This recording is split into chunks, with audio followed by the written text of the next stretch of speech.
New York প্রবাসীদের tax refund নিয়ে বড় খবর। স্টেট ট্যাক্স ডিপার্টমেন্টের একটি ছোট টাইপিং ভুলের কারণে বিপাকে পড়েছেন প্রায় 52,000 করদাতা। বিশেষ করে মধ্যবিত্ত পরিবারগুলোর রিফান্ড প্রত্যাশার চেয়ে অনেক কম এসেছে। আপনিও কি এই ভুলের শিকার? কিভাবে আপনার পাওনা টাকা ফেরত পাবেন এবং সরকারের পক্ষ থেকে কি জানানো হয়েছে, জানুন সামিরা বাঁধানের প্রতিবেদনে। নিউ ইয়র্কে বসবাসরত করদাতাদের জন্য একটি জরুরি সতর্কবার্তা। আপনি কি এবার ট্যাক্স রিফান্ড কম পেয়েছেন কিংবা রিফান্ড পাওয়ার বদলে উল্টো ট্যাক্স জমা দেওয়ার নোটিশ পেয়েছেন? তাহলে জেনে রাখুন, এটি আপনার ভুল নয়, বরং নিউ ইয়র্ক স্টেট ট্যাক্স ডিপার্টমেন্টের একটি ছোট টাইপিং ভুলের মাসুল গুনছেন আপনি।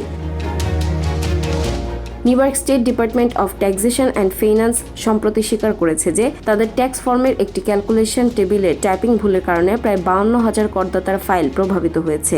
বিশেষ করে যারা বিবাহিত এবং যৌথভাবে ট্যাক্স ফাইল করেছেন এবং যাদের আয় $1,07,000 থেকে $1,61,000 মধ্যে, তারাই মূলত এই সমস্যায় পড়েছেন। ফেব্রুয়ারির তৃতীয় সপ্তাহে এই ভুলটি ধরা পড়ে এবং মার্চের শুরুতে তা সংশোধন করা হয়। তবে এই সময়ের মধ্যে যারা ফাইল জমা দিয়েছিলেন তাদের অনেকেরই রিফান্ড প্রত্যাশার চেয়ে কম এসেছে।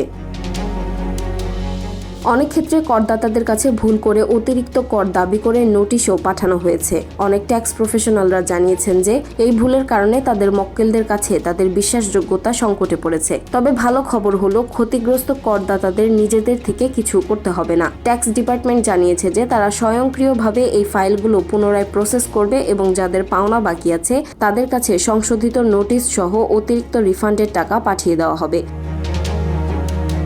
যারা 1 এপ্রিলের পর ফাইল জমা দিচ্ছেন তাদের এই সমস্যা হবে না। সরকারি দপ্তরের একটি ছোট ভুল কিভাবে হাজার হাজার মানুষের পকেটে টান ফেলে, এটি তারই এক বড় উদাহরণ। আপনি কি এই 52,000 মানুষের মধ্যে একজন? কমেন্টে আমাদের জানান।